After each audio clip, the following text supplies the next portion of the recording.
Welcome to my channel. Subscribe, listen, and enjoy my stories every day. The vibration of my phone pulls me out of my half-conscious state.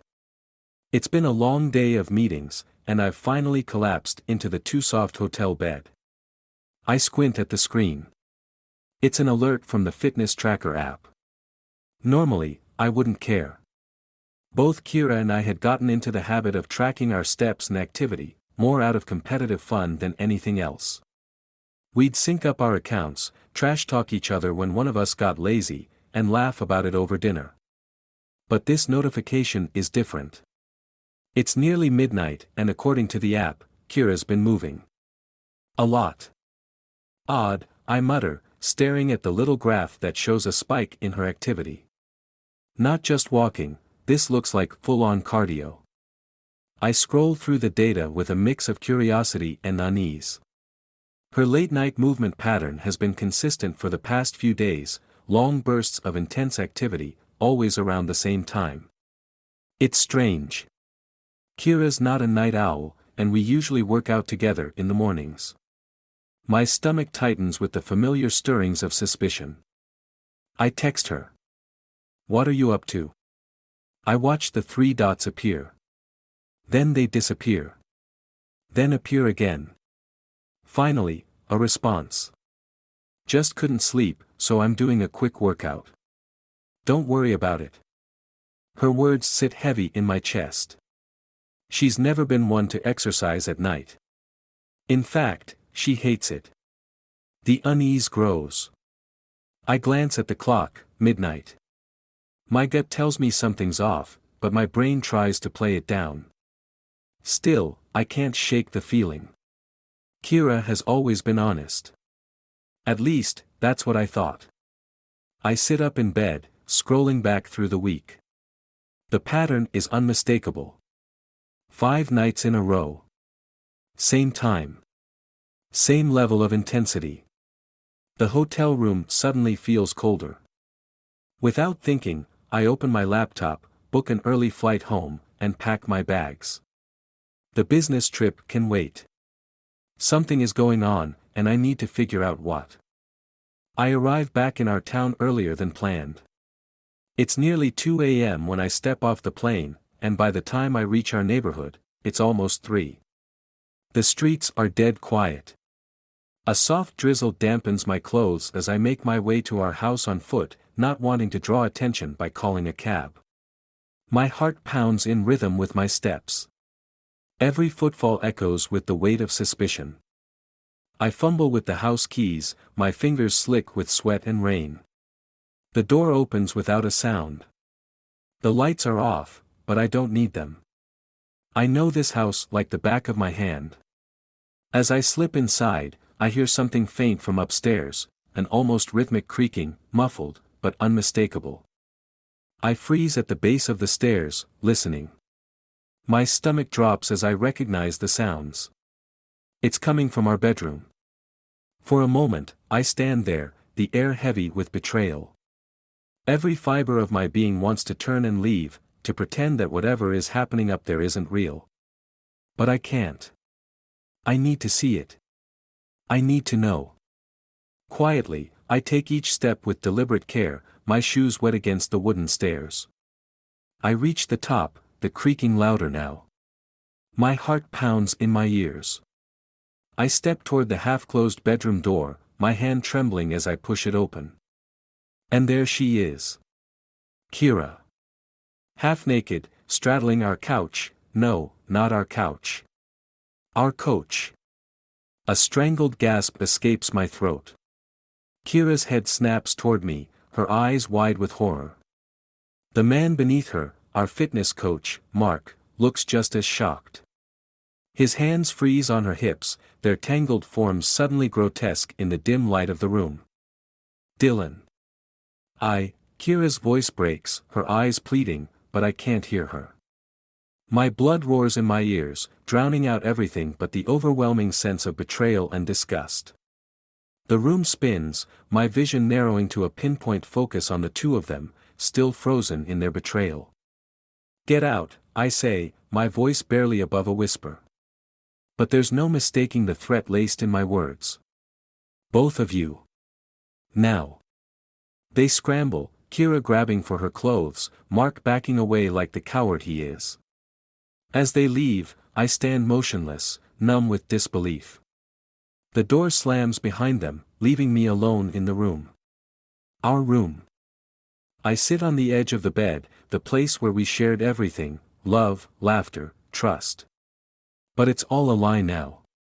I can't stop the replay of what I just saw from looping in my mind. Kira's betrayal. The physical reality of it so raw, so real. I feel sick. But as the night wears on, something hardens inside me. Anger replaces the shock. Betrayal sharpens into a singular, clear thought: revenge. She destroyed everything we had, and she deserves to pay for it. I open my phone and scroll back through the messages Kira had sent me throughout the week, her lies now as clear as day. I tap on her profile in the fitness app, studying her late-night activity with newfound clarity. She thought she could hide this from me. She thought I wouldn't notice. But the numbers don't lie. And now, I know exactly how to make her regret every single one of them. The next day, I sit in the lawyer's office. Papers spread across the table. I have no intention of dragging this out. I want it over quickly. I want her to suffer in silence. No confrontation. No shouting matches. Just the cold, hard reality that she's lost me for good. As I sign the divorce papers, a twisted sense of satisfaction washes over me. This is just the beginning. She's going to lose more than just me. I'll make sure of it. But for now, the silence of this office is enough. Soon, she'll know what it feels like to have everything taken away. I leave the lawyer's office with a manila envelope in hand, the divorce papers neatly tucked inside. Every step I take feels heavier, like I'm sinking deeper into something I can't escape. The satisfaction I'd felt earlier is already waning, replaced by a gnawing emptiness. But I push it down. Now's not the time to feel. Now's the time to act. I shove the envelope into the passenger seat of my car and sit behind the wheel, staring at my phone. It's 9:30 a.m. Kira will still be at home, probably trying to act normal after last night. She hasn't texted me since I kicked her and Mark out. Part of me hopes she'll try to explain, to beg for forgiveness, but a bigger part of me hopes she won't. I don't want to hear her excuses. I don't want her to twist this into something I could somehow understand.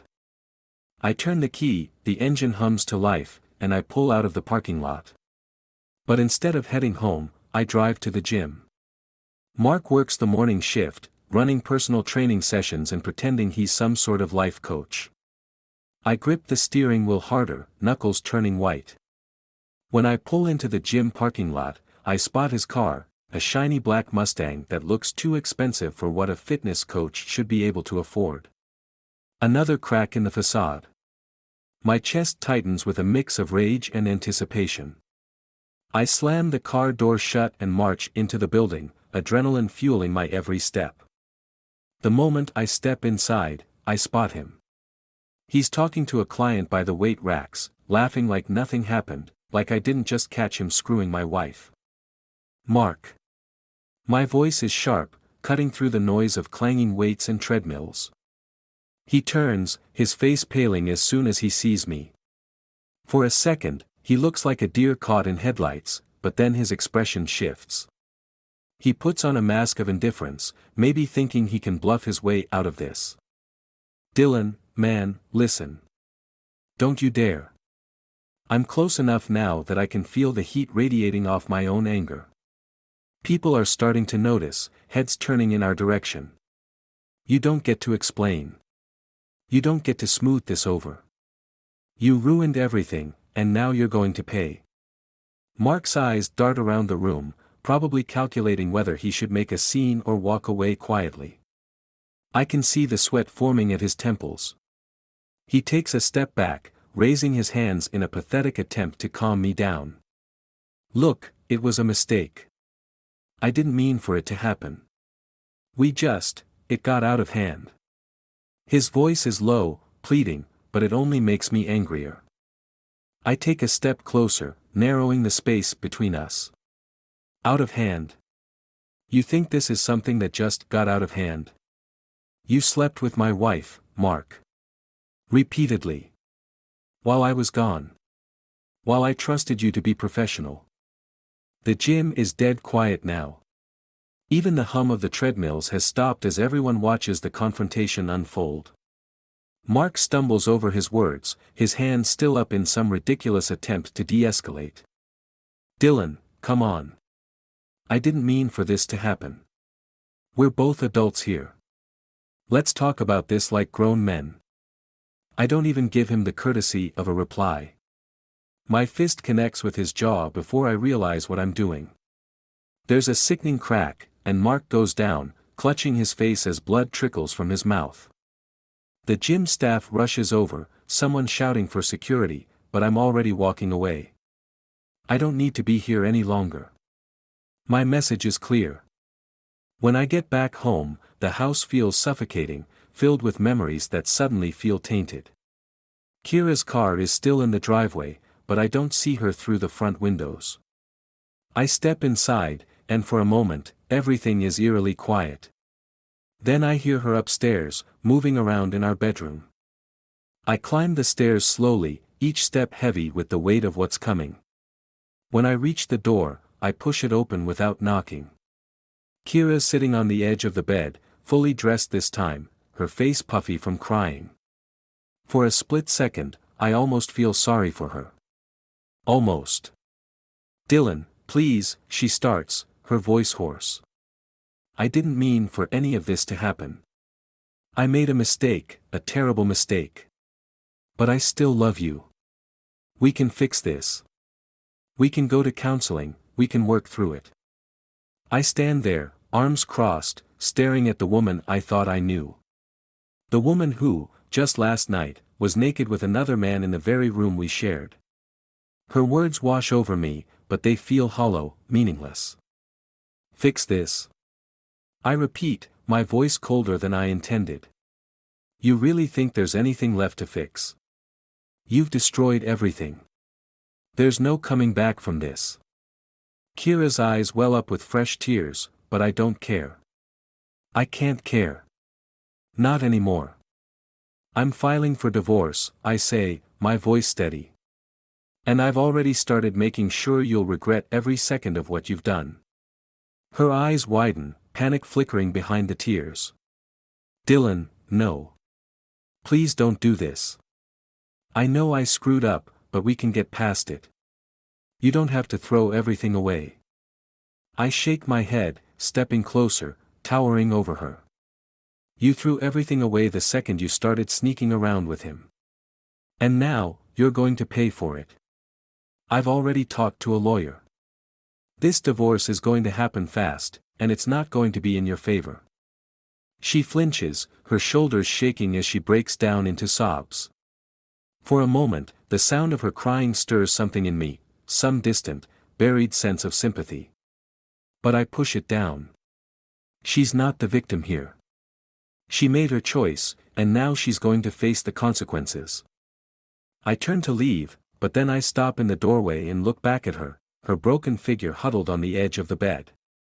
By the way, you might want to check your gym membership.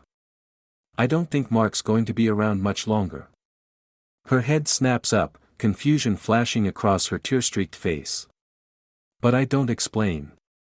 Let her figure it out on her own. I walk out of the bedroom, out of the house, and don't look back. She's not worth the regret.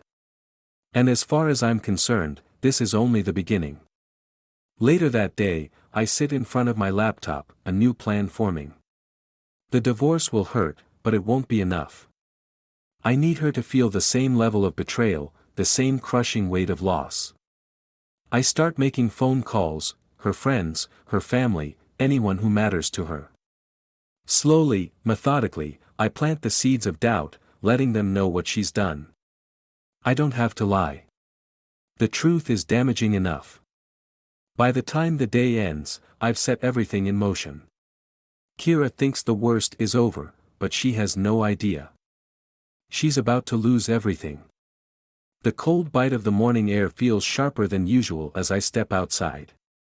It's been 3 days since I last saw Kira, 3 days since I walked out of our home and decided to burn it all down.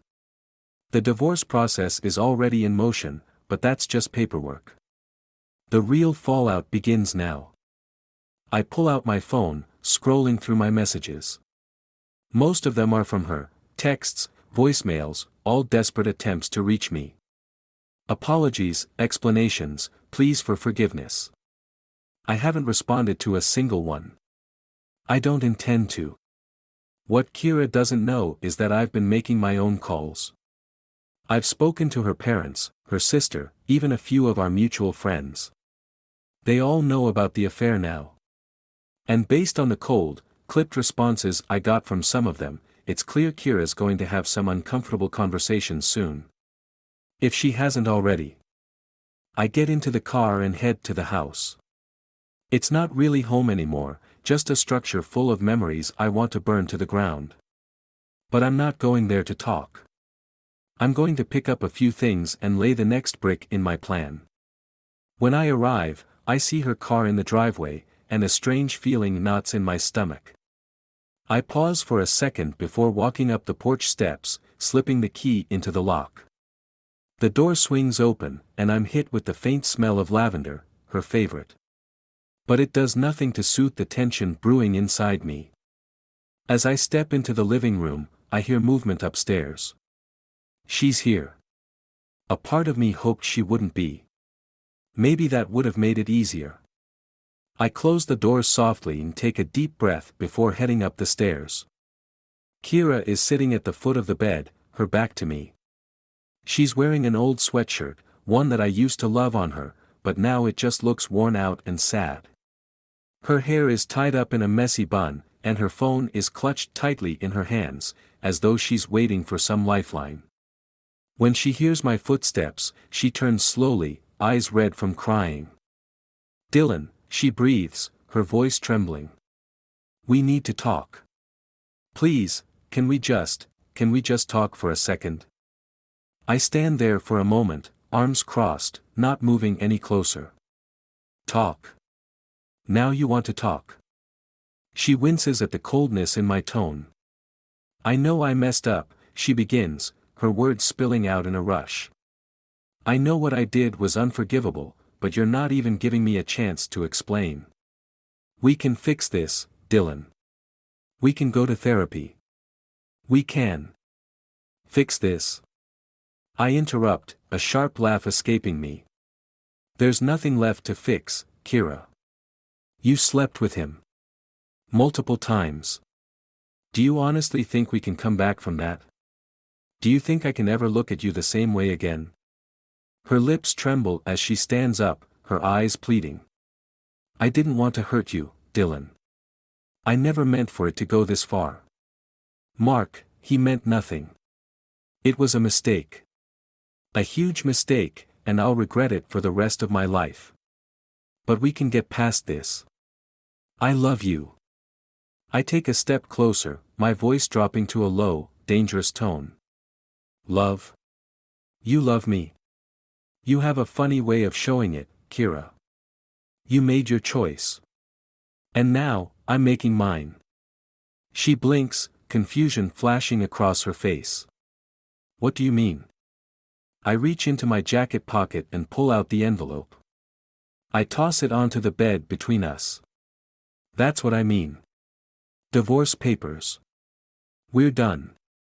Her face crumples as she stares at the envelope, her fingers trembling as she picks it up. "Divorce? Dylan, no. Please. We don't have to do this. We can work through this, people come back from worse." "Maybe some people do," I say coldly, "but I'm not one of them. You destroyed our marriage, Kira. You destroyed my trust. And now, you're going to face the consequences." She takes a shaky breath, clutching the envelope as though it's a lifeline she's desperate to hold on to. "What are you saying? What consequences?" I don't answer right away. Instead, I take a step back and watch as the realization slowly dawns on her. She's already lost me, but she doesn't know the full extent of what she's about to lose. Not yet. I've already started spreading the word. Kira, I say, my voice steady and unyielding. Your parents know. Your sister. Our friends. I didn't have to say much. I just told them the truth. And judging by the calls I've been getting, they're not exactly thrilled with you right now. Her eyes widen, horror creeping across her face. You told them? Of course, I told them, I snap, my voice rising with anger. They deserve to know what kind of person you are. Just like I deserve to know what you were doing behind my back.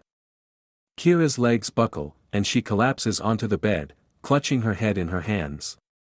Dylan, please. Don't do this. Don't ruin everything. We can still make this right. I'll do anything to make it up to you. For a moment, I almost feel a flicker of pity. But it's fleeting. She doesn't deserve pity. She deserves to feel the same gut-wrenching pain she's caused me. You already ruined everything, I say, my voice cold and detached. I'm just speeding up the process. You'll be out of here by the end of the week. And trust me, that's the least of what's coming. I turn to leave, but she lunges toward me, grabbing my arm in a last, desperate attempt to stop me. Please, Dylan. Don't leave like this. I'll change. I'll be better. I'll make it right. Just give me one more chance. I shake her off, taking a step back. No, Kira. You had your chance, and you blew it. Now, you're on your own. Her sobs follow me as I walk down the stairs, her voice growing more frantic with every step I take. But I keep walking, out the door, into the crisp morning air that feels somehow cleaner now. I drive away, my hands gripping the steering wheel tighter than necessary. There's a hollow feeling in my chest, one that I know won't go away anytime soon. But it's better than the anger. Better than the betrayal. At least this way, I have control. My phone vibrates in the cup holder, and I glance down at it. It's a text from her sister, Lisa. I can't believe Kira did this. I'm so sorry, Dylan. If you need anything, we're here for you. I smirk. Lisa was always one to take sides quickly. She's a piece of the puzzle I can use, another step in making sure Kira's life unravels as completely as mine did. I text back, thanking her for her support, and slip the phone into my pocket. This isn't over. Not by a long shot. Kira might think the worst has passed, but she's wrong. There's more to come, more that I've set in motion that she hasn't even begun to feel the effects of. As I pull into a coffee shop parking lot, I sit in the car for a moment, staring at the divorce papers still sitting on the passenger seat. The finality of it all is settling in, but there's a grim satisfaction in knowing that this is just the beginning. Kira doesn't realize it yet, but she's going to lose everything. The house, her reputation, her friends, everything. And I'll be there, watching it all fall apart, just like she watched our marriage crumble behind my back. I take a deep breath, exhale slowly, and step out of the car. Time to set the next part of the plan in motion. The room feels smaller now, the walls closing in as I sit at the kitchen table, my fingers drumming against the wood, eyes fixed on my phone.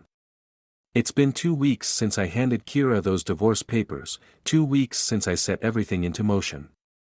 I'd thought the satisfaction of watching her life unravel would make me feel whole again, but instead, it's only deepened the pit in my stomach. A message pops up on the screen. It's from Lisa. I think you should come over. Kira's not doing well. I don't respond immediately. Lisa's been my ally in all of this, keeping me informed on how Kira's handling things, or, more accurately, how she's falling apart. I knew this moment would come. It's what I wanted, after all. To break her the way she broke me. But now that it's here, a part of me wonders if I've gone too far. No. This is what she deserves. I grab my keys and head out the door, the cold night air biting at my skin as I step into the car. The drive to Kira's temporary apartment is short, but it feels like hours. My mind races with thoughts of everything I've done, everything I'm about to finish. When I arrive, I see Lisa standing outside, pacing nervously. She spots me and waves me over, her expression tight with worry. "Dylan, I don't know what to do," she says, her voice low, glancing back at the apartment door. She's not herself anymore. She's barely eating, barely sleeping. I'm worried she's going to do something drastic. I shrug, feeling the cold detachment settle in my bones again. She made her choices, Lisa. She'll have to live with them. Lisa grabs my arm, her eyes pleading. "Please, Dylan. I know she hurt you, but this isn't right. You've already taken so much from her. Just talk to her. Maybe you can help her understand." Help her understand? The thought is almost laughable. But there's something in Lisa's desperation that tugs at me. Maybe it's time to end this. Maybe it's time to face Kira one last time and let her see just how much damage she's done. I nod and head inside, Lisa following close behind. The apartment is dark, save for the dim glow of a lamp in the corner. Kira is sitting on the couch, staring blankly at the floor. She looks worse than I expected, her hair tangled, her eyes hollow, dark circles under them like she hasn't slept in days. She doesn't even look up when I walk in. "Kira," I say, my voice flat, offering no comfort. She flinches at the sound of my voice but doesn't respond. I sit across from her, watching her closely. There's no fight left in her. It's like I've already won, but it feels empty. "This is what happens when you betray people," I continue, my words deliberate. "You lose everything. You don't just get to walk away unscathed." Her eyes flicker up to meet mine, and for the first time, I see something behind the pain, something darker, more dangerous. "You think I haven't suffered enough?" she whispers, her voice hoarse. "You've taken my life, Dylan. Everything I've ever loved, you've destroyed. And for what? Revenge? You did this to yourself," I reply coldly. "You cheated. You lied. You broke us, Kira. You shattered everything we had." She stands abruptly, her movements jerky, unsteady. "I know I messed up. I know I deserve some of this, but you didn't just leave me. You made sure I had nothing left. My friends won't even speak to me. My own family looks at me like I'm a stranger. Do you know how that feels? To be utterly alone. It's what you deserve," I say, standing to face her. "You destroyed my trust, my faith in you. Now you're paying for it." Her expression twists with rage, and she steps closer, jabbing her finger into my chest. "You think you're so righteous, Dylan? You think you're the only one who got hurt? You were never there. You were always gone, always focused on work, on yourself. I was alone in this marriage long before Mark ever came into the picture." Her words hit harder than I expect, and for a moment, I falter. But I can't let her twist this. "Don't blame me for your mistakes," I growl. "You could have talked to me. You could have told me how you felt instead of screwing him behind my back." Kira lets out a bitter laugh, her eyes gleaming with something close to madness. "I tried, Dylan. I tried to reach you, but you were already gone. Maybe if you'd been around, things would have been different." The room grows tense, the air thick with unresolved pain. But I'm not here to heal. I'm here to finish what I started. "It's too late for that," I say, my voice hard again. "We're done. And now, you'll live with the consequences." Kira's face twists with rage, and before I can react, she grabs a vase from the coffee table and hurls it at the wall. It shatters into 1,000 pieces, the sound echoing through the small apartment. "You think you're so much better than me," she screams, her voice cracking. You think you're the victim. You're just as broken as I am. I stare at the shards of glass scattered across the floor, the weight of her words settling in. Maybe she's right. Maybe I am just as broken. But I refuse to let her have the final word. I'm done with this, I say, turning toward the door. You're on your own now. Don't expect me to pick up the pieces. As I reach for the doorknob, I hear her behind me, her voice low and venomous. You're not as innocent as you think, Dylan. There are things you don't know. Things that'll eat you alive. I pause, my hand frozen on the doorknob. What are you talking about? Kira steps closer, her eyes dark and wild. Mark wasn't the only one, Dylan. He wasn't even the first. Her words cut through me like a blade. For a moment, I can't breathe. What are you saying? She smiles, a cold, empty smile. You think I was waiting around for you, hoping you'd finally notice me? No. I found my comfort elsewhere, long before Mark. You were too blind to see it. I feel the ground shift beneath me, the world tilting on its axis. Who? I whisper, my voice barely audible. Does it matter? She sneers. You wanted to destroy me. Fine. But now, you'll have to live with the truth. You were never enough, Dylan. And you never will be. I stagger back, the weight of her confession crashing down on me. Everything I thought I knew, everything I'd believed, gone in an instant. For the first time, I'm the one who's shattered. I walk out of the apartment, numb, the cold night air stinging my face. My phone buzzes in my pocket, but I don't check it. It's all meaningless now.